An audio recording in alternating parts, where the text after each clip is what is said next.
सा गांव था जहां धूप ढलते ही लोग अपने दरवाजे और खिड़कियां बंद कर लेते थे, क्योंकि वहां का नियम बड़ा ही अजीब और डरावना था।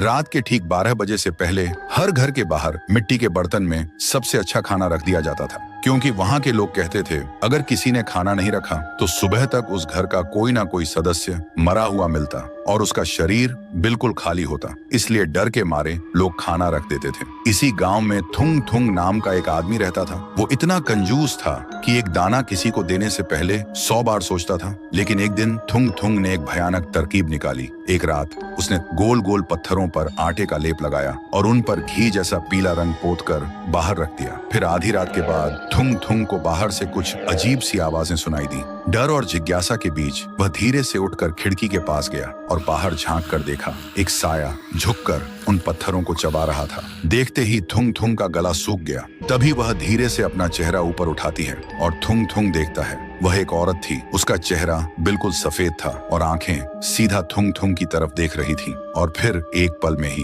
वह बिल्कुल थुंग थुंग के सामने आ खड़ी हुई। थुंग थुंग इतना डर गया कि वहीं बेहोश होकर जमीन पर गिर पड़ा। फिर सुबह जब थुंग थुंग को होश आया तो उसने देखा बाहर थाली की जगह सोने के सिक्के पड़े थे। सोना देखते ही थुंग थुंग का डर गायब हो गया और उसकी जगह लालच ने ले ली। वह खुशी से पागल हो गया। फिर अगले 3 दिन तक वह रोज थाली में कंकड़, मिट्टी और पत्थर सजा कर रखता और हर सुबह उसे बदले में सोना मिलता। लेकिन चौथे दिन सुबह जैसे ही वह उठा, उसे महसूस हुआ उसके गले में कुछ अटका हुआ है। उसने जोर से खांसने की कोशिश की और तभी उसके मुंह से खून से सना हुआ सोने का एक सिक्का बाहर गिरा। यह देखते ही थुंग थुंग घबरा गया और तभी उसका पेट अचानक फूलने लगा, जैसे अंदर कुछ जिंदा हिल रहा हो। और अगले ही पल उसके गले को चीरते हुए उसके मुंह से पत्थर और सोने के सिक्के लगातार गिरने लगे। थुंग थुंग चीखता रहा पर रुक नहीं पाया। तभी उसके सामने वही औरत आ खड़ी हुई और धीरे से बोली, तूने मुझे पत्थर खिलाया थुंग थुंग, लेकिन मेरी भूख